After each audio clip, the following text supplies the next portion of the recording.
The Rock wants Cody's soul. The chamber awaits. Let's get into it, guys. This is episode 21 of the Wrestling is Bullshit Report. We have a lot to talk about, a lot of interesting stuff coming up in this week in the world of professional wrestling, mainly on the WWE side. But these days, that's the best side to be on, to be honest with you. So let's get into it, man. Let's start with the results. The results are not going to be the bulk of this week's show. We really only have one match of significance to talk about, and that happened on AEW Dynamite.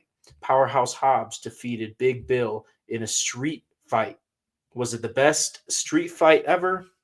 Honestly, no. It was fine. It was enjoyable. It wasn't a pay-per-view premium live event match at all.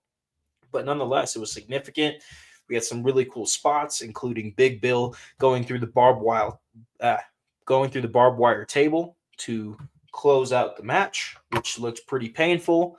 Powerhouse Hobbs has a bunch of momentum going out of that street fight and hopefully into a program with Ring of Honor World Champion Chris Jericho. I think Powerhouse Hobbs getting the victory and dethroning Chris Jericho for the Ring of Honor World title would be a step in the right direction for both Powerhouse Hobbs as a character and then Ring of Honor as a brand. Ring of Honor as a brand for the past couple of years has been pretty lackluster, to be honest with you, and Chris Jericho's Ring of Honor World title reign is not helping. It didn't help the first time, and it's not helping here in the second time. So I'm really hoping to see Powerhouse Hobbs get some well-deserved momentum for the Ring of Honor brand as their world champion. I think it can work. I think it'll go together like peanut butter and jelly. Powerhouse Hobbs is a guy that hasn't really gotten the momentum he deserves. He's kind of got lost in the shuffle over at AEW for the past couple of years. So giving him the Ring of Honor World title is a step in the right direction for sure. And I know a lot of people think that it's not going to matter because nobody watches Ring of Honor because Ring of Honor is irrelevant, essentially. But at the end of the day, if you're booking AEW, you're booking Ring of Honor. You have to try. And I don't think Powerhouse Hobbs should get the TNT title once again. I think he's grown above the TNT title. The TNT title over at AEW is a mid-card title. I consider Powerhouse Hobbs a secondary guy. It looks like Kenny Omega and Okada are going to have AEW's two secondary titles locked between a feud for the next few months, maybe for the rest of the year. So give Powerhouse Hobbs the Ring of Honor World title. I think it'll be good. I think it could put together some good matches, and I think it could garner some interest in Ring of Honor. Nonetheless, guys, your only results this week are Powerhouse Hobbs getting the dub against Big Bill in a street fight on AEW Dynamite. That's it. Pretty boring week. Let's get into the news. I think the meat and potatoes of this week's episode is definitely going to be in the watch list because we have quite a couple cool matches coming up on Raw, SmackDown. We have the Chamber coming up. Anyway, we'll cross that bridge when we get there. Let's rip the news. First bit of news is with Josh Alexander. As it has been reported that Josh Alexander is reportedly signing with AEW. A lot of folks wanted to see him go right to WWE as All Ego Ethan Page is over there. Josh Alexander and Ethan Page have been a fantastic tag team in the past. Maybe they could have rekindled some of that in NXT, brought it up to the main roster, brought another amazing tag team up on Raw or SmackDown eventually. Doesn't look like that's going to happen, guys. Looks like All Ego Ethan Page is going to stay a singles guy over there at NXT and eventually the main roster, which I think is really good because Ethan Page has been doing great work in NXT. If they just take their time with him, let him get his NXT reps in, and then bring him up for the main roster when Ethan Page is ready, I think the sky is the limit for him. I seriously think he is a future WWE champion. All Ego Ethan Page. Hot take, but I think one day we're going to see the WWE title around Ethan Page. And then Josh Alexander, as far as him reportedly joining AEW, as a guy who does watch AEW, I am excited to see what he can bring to the table. As we know from last week's episode, there have been about 5 major losses for All Elite Wrestling. So bringing a guy like Josh Alexander in is perfect. If you have Kenny Omega and Okada unifying the AEW International title and the AEW Continental title sometime later this year, and you have a guy like Josh Alexander step up to whoever wins that match and title unification feud, then I think you got money there. I think we could see Josh Alexander come in, maybe not jettison right into the main event, but maybe linger in the secondary for a bit, build himself up. And then, yes, I do think Josh Alexander could be a future AEW world champion if they build him correctly, which I think they will. I mean, look at who's come in recently for AEW and look at what they've done. They got Okada as the Continental Champion, and he's coming on about a year as that champion. He's held that championship for a year. He's only the second ever Continental Champion. Who else, man? You got Ricochet still up in the mix, man, turning heel pretty quickly to keep that momentum on his side. Ricochet's been in AEW for quite a few months now, and I think he's still doing great work. He is still a must-see star on AEW Dynamite every Wednesday night. The list goes on, ladies and gentlemen. I think one thing that AEW has been doing really well is utilizing the people coming in. Look at Mercedes Moné, whether you like her or not. She is a dominant champion over in AEW, coming up on a year of her being with the company as well. So when you talk about a guy like Josh Alexander coming and signing to All Elite Wrestling, I have all the faith in the world that they are going to start using him in a big way right away and continue to build him consistently.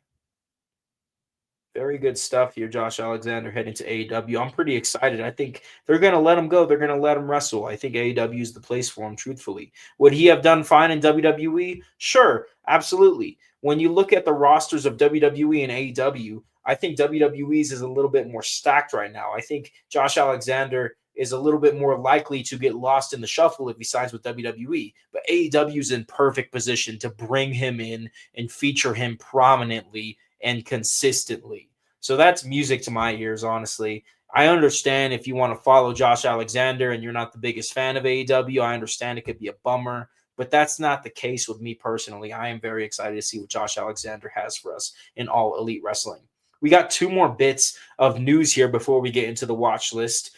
The WWEID Championships were announced by Triple H just a few days ago, earlier this week, right? WWEID is an independently focused agenda, I should say, that WWE has going on, where they identify wrestlers on the independent scene that they have their eyes on. They give them a WWE ID. We get a little description of who this wrestler is, what their finishing move is, and all this other stuff, height, weight, all these other attributes. It's just a way to get casual WWE fans paying a little bit more attention to the independent wrestling that's happening locally.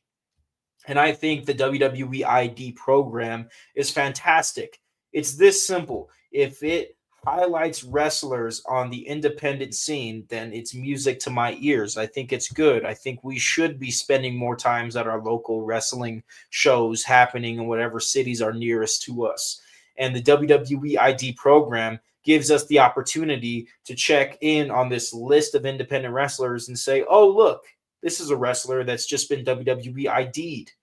He wrestles down the road from me. Maybe I should go check him out. Maybe I should go check her out. And honestly, creating the WWE ID Championship, one for the men, one for the women, furthers this philosophy of getting more eyes on the independent wrestling scene. It's just highlighting wrestling. And honestly, if we're doing that, then the state of the industry will continue to flourish. Who's to say in a year's time, maybe even less time, I'm not covering independent wrestling. I'm not covering the WWE ID Championship matches that are taking place. It's good stuff here. It's good stuff. You get to know these guys even before they step foot in NXT. It gives independent wrestlers something to work towards, right? There may be somebody that doesn't even have the WWE ID. Nonetheless, on an independent show, they are fighting for the WWE ID Championship. And that just gets more eyes on that wrestler who's working hard, who deserves more attention. I think independent wrestling goes unseen by too many wrestling fans. So this WWE ID program and all of its developments and championships are good for wrestling overall. I'm very excited to see what this looks like. I'm very excited to see if WWE covers these WWEID Championship matches on their website, maybe on YouTube, if they find a way to put the spotlight on more independent wrestling promotions more than they already are with the WWEID program in its beginning phase. Good stuff. Good stuff. Last but not least, ladies and gentlemen, let's get into the last bit of news here. The Rock talked about the current story that he has just picked back up with Cody Rhodes. And, The Rock had this whole in-ring promo announcing WrestleMania 42 to be in New Orleans, Louisiana on SmackDown this past week. We had Cody Rhodes come out. We had a bit of the final boss and his heel energy come back into play. We haven't really seen The Rock act like a heel since WrestleMania 40 last year. So to see them pick this story back up between The Rock and Cody and take it up to a place that we never thought it would be is very interesting, as The Rock ended this segment by saying that he doesn't want the WWE Championship. He wants Cody's soul. Weird, right? Interesting, super interesting. The Rock wants Cody's soul. So does The Rock want to endorse Cody Rhodes, and what does that mean for Cody Rhodes? Are we going to see Cody Rhodes turn heel in 2025? What does that mean for WrestleMania 41, which is just around the corner? What does that mean for WrestleMania 42, which is next year in New Orleans, Louisiana? The Rock is all up in the mix. Are we going to get Cody Roman 3? Are we going to get Cody versus The Rock? Are we going to get The Rock versus Roman Reigns? What is this going to look like? We have no clue. We know that there's going to be something for us at WrestleMania 41 containing one of those three men that I just mentioned. And there's going to be something for us at WrestleMania 42 because it only makes sense. It only makes sense that they picked this story up right as they announced WrestleMania 42 in New Orleans, Louisiana at the Superdome. We've seen The Rock build to a WrestleMania match a full year before that WrestleMania. We've seen it happen before, and I think that's what we are seeing now. I think that's what's developing.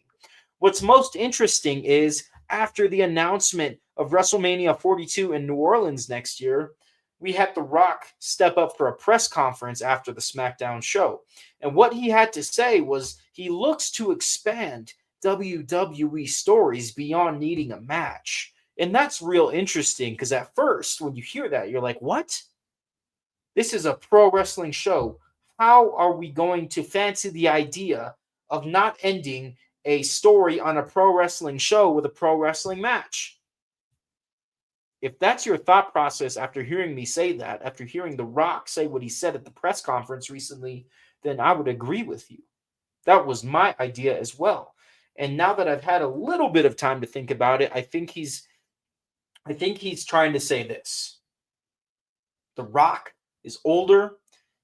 Anytime he's laced up in a situation, anytime he's caught up as a character in one of these stories, he does not want to have to end one of these stories with a match. I hate to bring him up, but look at Vince McMahon, who was a character on WWE programming for years.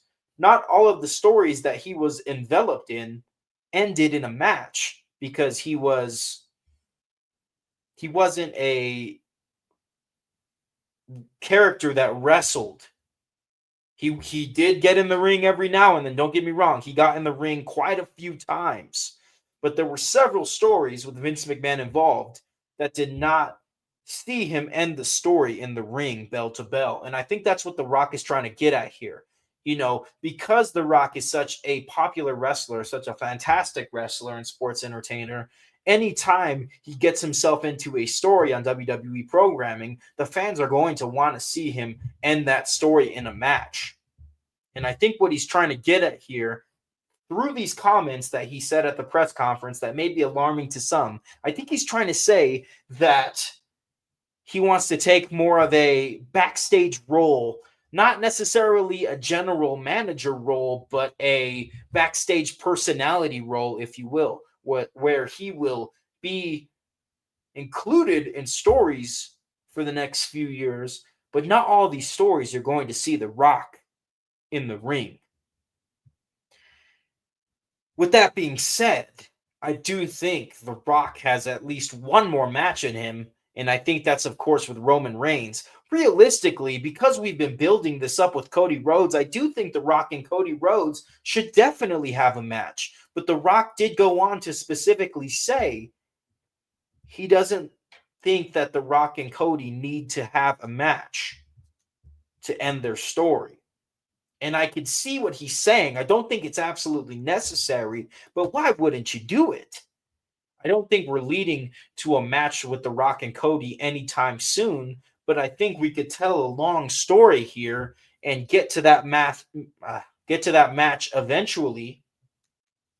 It'll be interesting to see how this goes, ladies and gentlemen, as The Rock is back up in the mix. Will he be wrestling at WrestleMania in a few months? No, I don't think so. I don't think so. Will he be enveloped in a story that leads to a WrestleMania match that does not include him? Yeah. We can get Rock versus Roman. We could even just be setting up for WrestleMania 42, which could be the Rock's last match. Rock versus Roman. A lot of interesting things that could come of this story. All we know now is, wow, The Rock and Cody Rhodes have become friends after WrestleMania 40, from bitter enemies to pretty good friends in a short amount of time. The Rock wants to endorse Cody as a champion. That's what it seems like is going on here. Does that mean that Cody turns heel? I don't know. I would like to see it. I think when a lot of people think of heel Cody Rhodes, they think of the Homelander character from The Boys and how that could correlate with a Cody Rhodes aesthetic, a Cody Rhodes gimmick as a heel in WWE. What I think is we can see Cody go from the blonde hair to the black hair like we did in AEW. That was obviously a complete dud when it happened in AEW. But aesthetically, I think it could work, as he is more of, excuse me, in my Star Wars reference here, The Rock is more of an Emperor Palpatine, and Cody is more of an Anakin Skywalker. I know this is, oh my gosh, I can't believe I just said that. I know that's crazy to think about, but it could work. It could definitely work. And I guarantee you nobody had that on their bingo card for 2025. And that's what pro wrestling is all about. Unpredictability. Telling stories that the fans don't expect. So when they unravel, we get excited. I'm excited to see what happens with The Rock and Cody Rhodes. Let's see where this goes. This could go so many different ways. Again, as previously stated, it could set up The Rock versus Roman is definitely one of the options. Maybe not at this year's WrestleMania, but next year's WrestleMania. It could set up Cody Rhodes versus Roman Reigns 3, finish the trilogy if we wanted to. I don't really think that's necessary, but if we wanted to, we could do that at this year's WrestleMania. Have Cody Rhodes defend the WWE title against John Cena on night 1 and defend against Roman Reigns on night 2. I think that is definitely must watch right there. So this could go a variety of different ways. Is Cody turning heel? Is Cody siding with The Rock? Are Cody and The Rock going to have a match? Or Rock and Roman setting up a match for WrestleMania 42? Oh boy, we will find out. But that is enough for the news, guys. It's just interesting to see that The Rock is trying to evolve the storytelling in WWE beyond what is a wrestling match. The wrestling match is the medium for how these stories progress and how these stories conclude. Sometimes how these stories begin as well. So for The Rock to say things like this, is it alarming? Yeah, a little bit. I would like to see WWE stick to the wrestling portion of World Wrestling Entertainment. I don't want to see them step away from that more and more as time goes on. But you got to admit, WWE is on fire. And I still have the utmost faith in their creative storytelling as of recent. So I'm going to sit back and see how this goes. I'm very excited, to be honest. I'm not worried at all. I understand some people are worried. Some people think what The Rock said about wanting Cody's soul is weird. Guys, this is pro wrestling. It's pretty freaking weird. So let's get into it, man. Like, I'm very excited to see where this goes, and let's move on. Let's get into the watch list. We have 4 shows of significance. 3 of them are under the WWE banner. So here we go, guys. We have Monday Night Raw streaming on Netflix. We have 2 title matches here as Bianca Belair and Naomi defend the women's tag team titles against the Judgment Day, specifically Liv Morgan and Raquel Rodriguez. I would love to see Liv Morgan and Raquel Rodriguez get these titles. I think they deserve them. I think Liv Morgan is doing some of the best work in her career. And yeah, I haven't been the biggest fan of Naomi and Bianca Belair. I was more of a Bianca Belair and Jade Cargill fan. Obviously, an injury kind of messed that up. So let's see Liv Morgan and Raquel Rodriguez take these titles into a new chapter. And let's pray that injuries do not continue to plague the WWE Women's Tag Team Championship, because it's getting quite ridiculous. It's getting quite unlucky. I shouldn't say ridiculous. I should more so say unlucky. It's a shame. Lyra Valkyria, then also on Raw, defends the Women's Intercontinental Championship against Dakota Kai. And I think Dakota Kai should definitely win this match. It may be too early to take the title off of Lyra Valkyria, who just won it, the inaugural Women's Intercontinental Champion. She just won it. Maybe it's a little too early to take the title off her, but I ain't complaining if Dakota Kai gets the Women's Intercontinental Championship, because I think that is best for business, to be honest with you, especially heading into WrestleMania. I think a Dakota Kai and Io Sky program for that Women's Intercontinental Championship could be just enough to get that championship off the ground and set it up for success and create memorable matches and a memorable feud that gets that title kicked off right. Because honestly, I don't think Lyra Valkyria has been doing a great job with that title. And it's not necessarily her fault at all. It's just the booking. You have her win the title.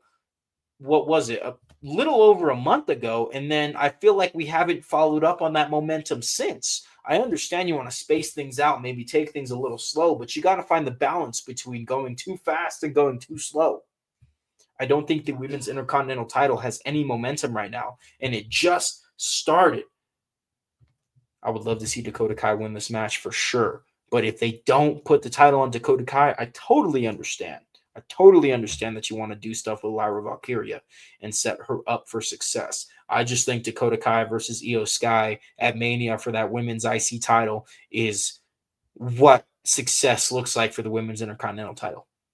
All right, let's move on. We have NXT on Tuesday after Monday Night Raw with 2 big matches as well. We have Stephanie Vaquer for the first time defending the Women's North American Championship against Carmen Petrovic. Stephanie Vaquer, man, the real deal. I'm very excited for her upcoming reign with the Women's North American title. They got her going right away. It feels like she just won that title last week, I think.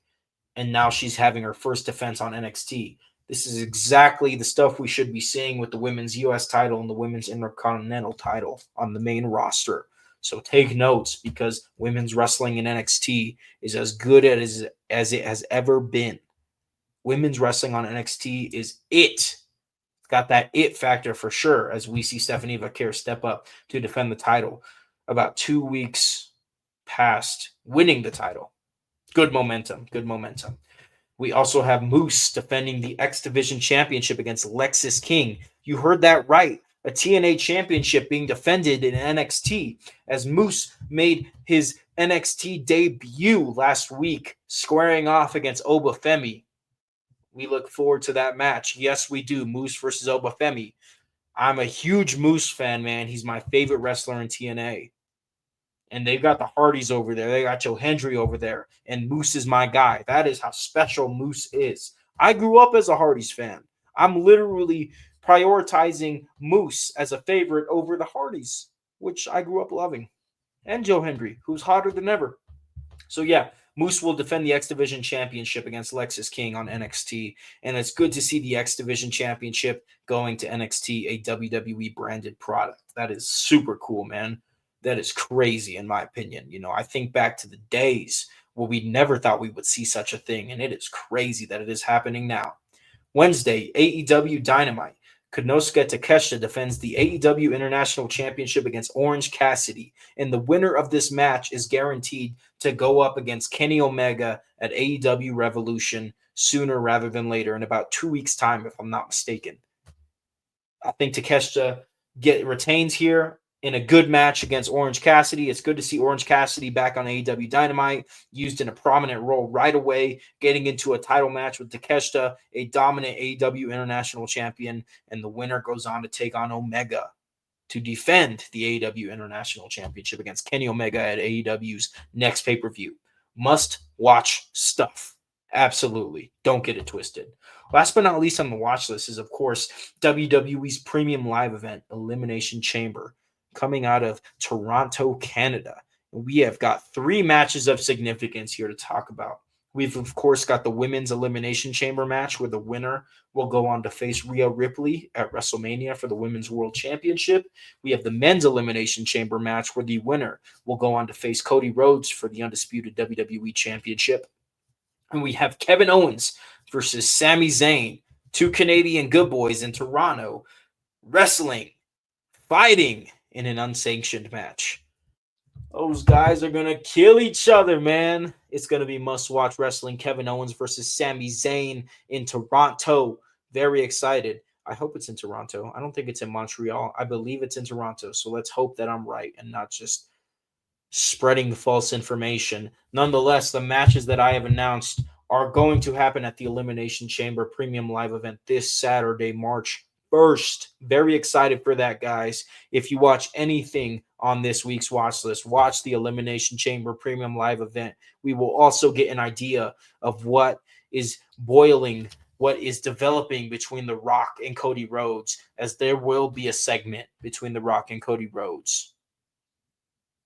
Very exciting stuff, guys. A lot to talk about. A lot of good stuff happening in the world of professional wrestling.